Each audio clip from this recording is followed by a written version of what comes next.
Meat City, baby. Hello and welcome back to Meat City Gaming. JD here with another 1000 Gamerscore Report, and today we're talking about Watch Dogs 2. There are 49 achievements in the base game that you need to complete to get your 1000 Gamerscore. There are a couple of DLC packages currently available. The maximum Gamerscore that you can get is 1260 for 55 achievements unlocked. This is an open world sandbox game, AAA title. We see a ton of these right now. Non-linear, where you can do whatever you want, you can explore, you can power up your character, and then there's a series of missions that advance the main storyline that you can choose to take on whenever you want and slowly progress through the main story. You can do it first and then go back and clean up all the achievements, or you can do everything else first, power up your character, and then breeze through the main story missions. Only one playthrough is needed to unlock all of the achievements. There are no missable achievements, and difficulty setting does not matter. Just like most games, you get to pick a difficulty setting: easy, medium, hard, super hard, but it doesn't matter. You don't need to pick a certain one in order for the achievements to unlock. So pick the one that's the most fun. If you really want a challenge, jack up the difficulty, but it's going to take your playtime a little longer. And if you don't, you just want to enjoy the story and keep it super casual, feel free to do that, and you probably won't need to spend as much time completing all of the achievements. There are online achievements in this game. There is a cool mechanic that was in both the first and the second Watchdog games where your world kind of meshes with other players randomly. You can just run into them and team up and co-op, or you can invade another player while they're doing their thing, minding their own business, and try to either steal data from them with a cat and mouse game or hunt them down and take them out as you're a bounty hunter and they're a fugitive. So it's a really cool concept and it's a really cool implementation, but if you're a person who doesn't like online achievements, who doesn't like player versus player content, then this may not be the game for you. As far as collectibles go, there is only one type of collectible, and as far as it's not that bad. Basically, you have to collect what they call key data. They're little packages that unlock your skills that make your character stronger. So each one is kind of like a little puzzle. You need to use a certain tool or a gadget or a crane to reach a location or get one of your drones to a certain location to retrieve that data and unlock and make your character stronger. And there aren't too many of them. It's maybe 20 or 30 in that range. Not too bad as far as collectibles go in a big open world like this. The hardest achievement in the game is Please Marcus Don't Hurt Them. It's for 10 gamer score, and it goes back to that online PvP activity that I was talking about. You need to eliminate 5 player fugitives as a hunter. So you queue up to invade another player's world and be a hunter. Usually they are eligible to be hunted if they're doing something that has the cops chasing them. If they are doing so much wrong, their alert level goes high. You can invade and then help the cops chase this person down.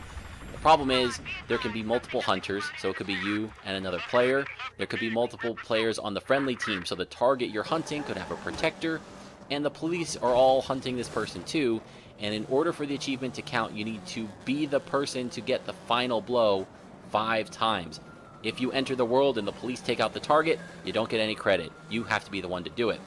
And I found one of the additional challenges is there needs to be a legitimate target available for you to hunt when you queue up. A couple of times I would queue up and wouldn't be able to find a player to hunt. 2 tips: go to the city, like fast travel to one of the major city locations. I think finding a target is somewhat based on your location.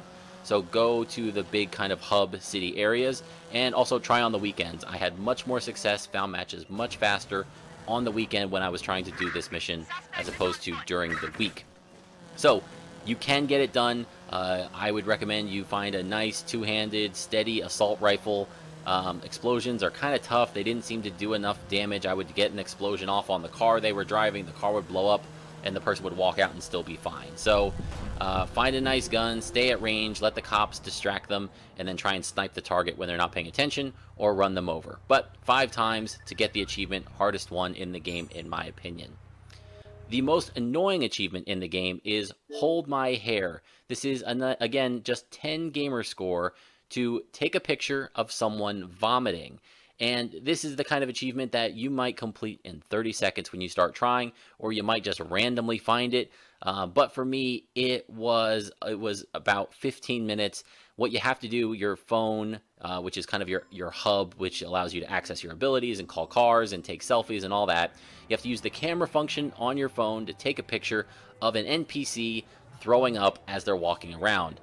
There's a specific location you can go to, and that's supposed to trigger them a little more frequently if you go there. But it's a fast animation, so you only have a couple of seconds to see the character doing it, get your camera out, get it into position, and snap the picture. But walking around following these characters, there's certain ones that look like they're drunk, that look like they're about to throw up. They're making grunting noises and gurgling noises. So it's just you walking around with your camera focused on this NPC character, waiting for it to do this one interaction. And for me, it was about 15 minutes of that, finding one, getting bored, going to find another, following them, no. Fast travel back to the location, finding one again, no. And then all of a sudden, there's one really quick, get the camera out, snap the picture, and then you're done. So annoying, but again, not that bad, and you may get lucky, and the first time you spawn in at the location, you see the character, snap the pic, and you're on your way. So overall, time for the review and score. As far as the achievements for Watch Dogs 2, I was impressed. This was good. Quality stuff as far as achievements go. Not overly burdensome. There can be times where the games really punish you for that 1,000 gamer score, and that can be more rewarding when you overcome those challenges. This is the type of game where, you know, they could put an achievement in to not eliminate any character, right? Only use non-lethal force throughout the whole game. They could have done that, but they didn't. They could have said, don't trigger any alarms in any of the main story missions, but they didn't. The achievements are tied to the story, tied to certain fun events in the game.